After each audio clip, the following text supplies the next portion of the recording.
យើងជាខ្មែរត្រូវតែខិតខំសាមគ្គីគ្រប់នាទីទាំងក្តីក្នុងនៃស្មោះត្រង់គ្រូសូមផ្ដាំចំពោះពាក្យពេចន៍ចិត្តចង់គោលតម្រង់ដើម្បីប្រជាជាតិរុងរឿងសូមបងប្អូននាំខ្លួនពូនសាច់ក្តីសុខកុំធ្វើទុកនាំសុខជូនប្រទេសជាតិត្រូវកតញ្ញូសុបដោដោយសច្ចៈកុំអល់អាក់ខន្តីលោកលីព្យាយាមសូមបងថែពូជខ្មែរឲ្យបានតម្លៃថ្នូរហំតស៊ូប្រាថ្នានាំមកសន្តិភាព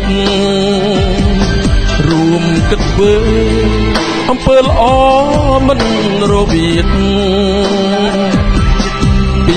សុខសៀតអ្នកផ្សេងអូនទួកុំជឿស្នេហាជាតិគឺជាការដែលហ៊ានលះបង់ហើយស្មោះត្រង់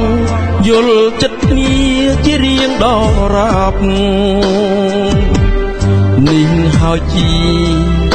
ចម្លើយចេញពីបេះដូង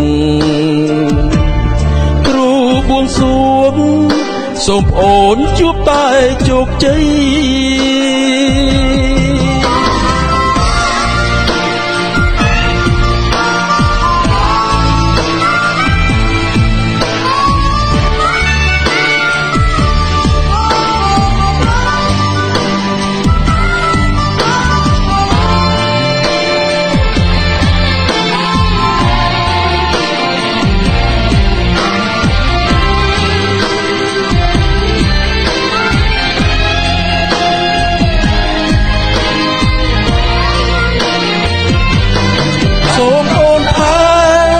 ពូជខ្មែរឲ្យបានតម្លៃថ្នូរ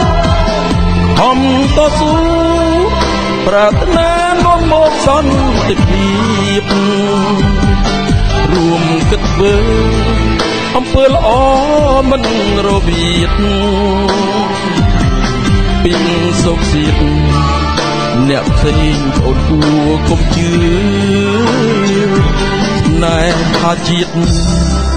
គឺជាការដែលហ៊ានលះបង់ហើយស្មោះត្រង់យល់ចិត្តគ្នាជារៀងដល់រាប់នេះហើយជាចម្លើយចេញពីបេះដូងគ្រូបួងសួងសូមប្អូនជួបតែជោគជ័យគ្រូបួងសួងសូមប្អូនជួបតែជោគជ័យ